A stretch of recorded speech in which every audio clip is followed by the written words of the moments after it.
a very windy day today. It's far too windy to go to sea, so I decided to stay at home and make some fish and chips.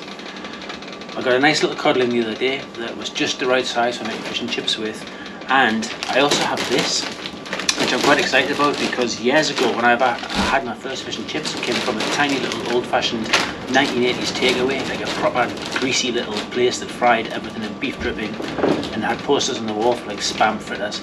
Proper retro fish and chip shop. Now the best thing that I liked about there was the batter, and I've never had as nice a batter as that in all my time since. So I think this is the batter that they used. Now I'm sort of going off of memory, but I'm nearly sure it was called Middleton, and that's what this stuff is. So I'm quite excited to try this and see if I can recreate that old-fashioned retro 80s fish and chip taste. I've got everything I need. So I've got some nice cod fillets.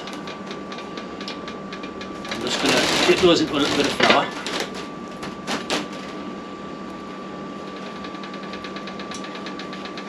That'll just help the batter stick on a bit. And like that. And obviously I've got my chips here already ready to go. Skin on. Don't even know what sort of potatoes they were. I just like small semi-waxy salad potatoes, I think. Are just what I had in the fridge. In here I have got a mixture of beef dripping and sunflower oil. I think that might be hot actually.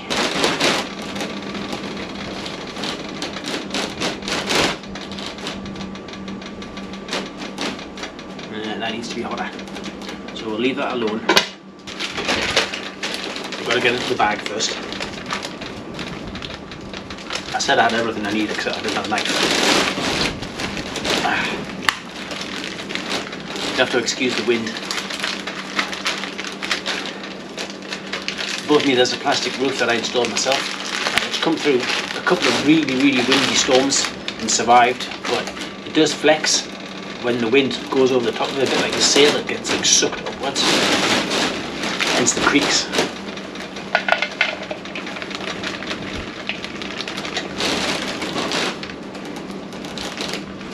I think that'll be enough.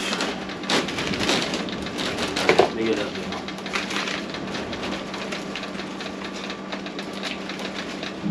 Okay. That's about half of it. There's 200 grams in this bag. And then instead of water, I'm going to put some tonic in. Gives it a fluffier batter.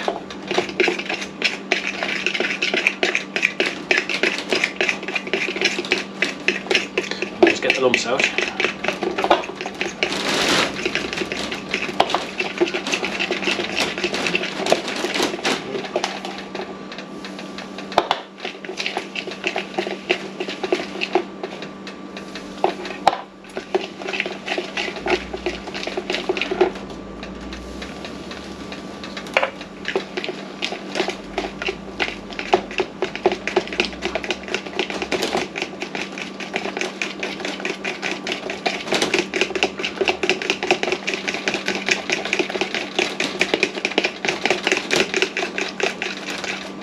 It's a good mix. I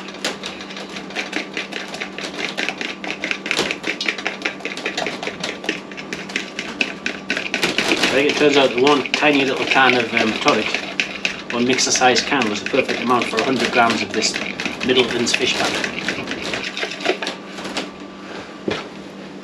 It definitely takes me back. How are we doing in here? I think that might be okay. We're going to do the chips first. So we'll move this.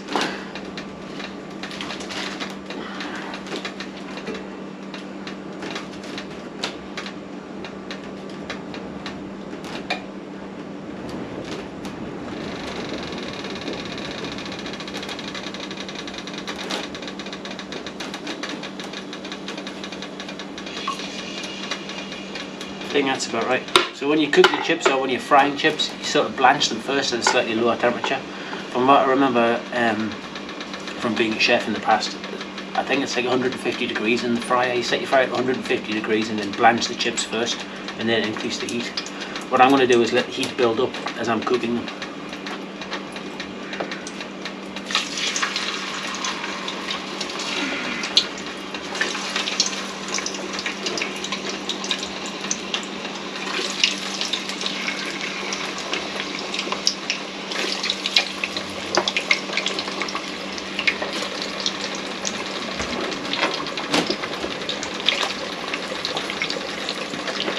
enough room to get them all in.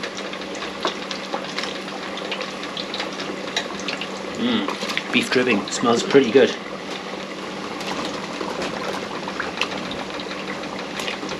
Okay. There's some room here.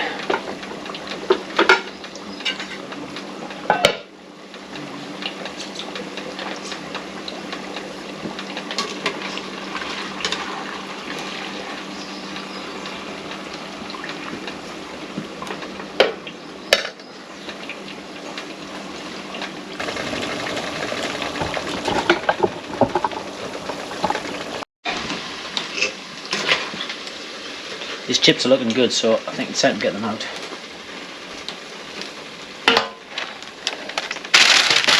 Now I've got an oven on inside the bakery set at about 100 degrees just to keep these warm while I do the fish. Oh, they look nice, chips. Fly on the fish, get out of there.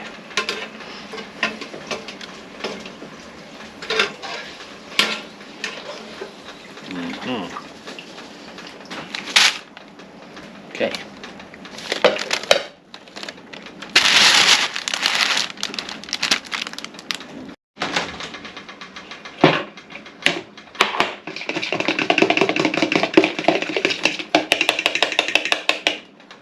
Delicious.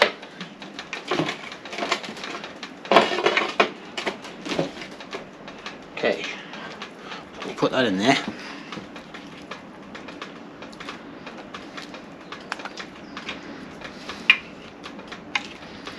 Make sure it's all covered.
I'm just going to turn them over.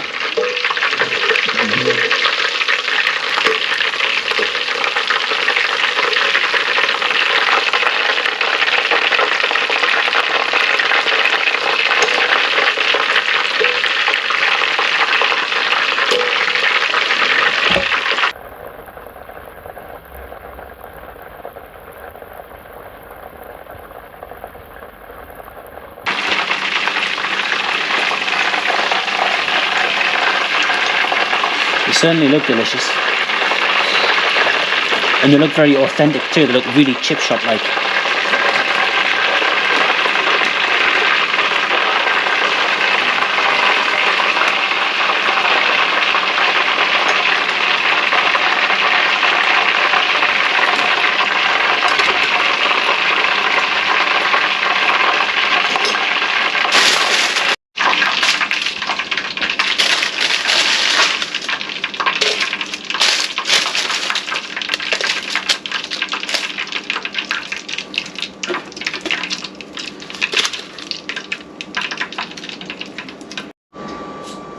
Okay, to make this as authentic as possible, we're going to need some salt and vinegar.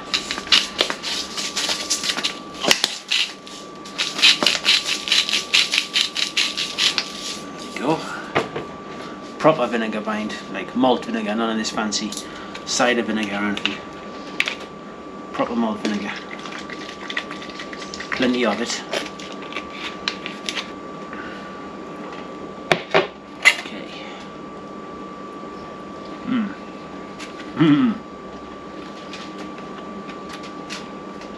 Oh, the chips are awesome.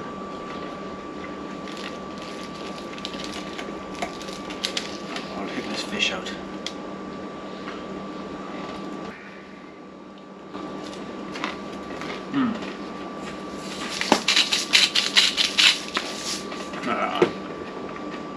This is taking me back. This is like a time machine. It's 1985. I'm in a small pit village where the chippy is basically the only thing. It's basically the centre of the community. On the wall there's pictures of spam fritters.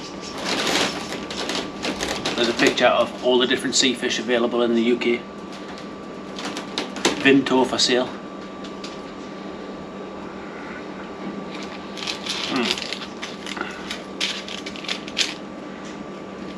Check out that for a bit of fish. It's so white. Beautiful.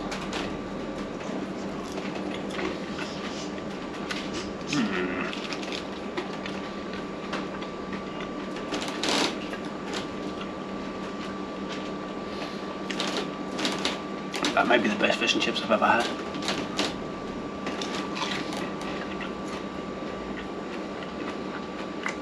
Well, I'll definitely be buying Middleton's fish batter again. Cheers.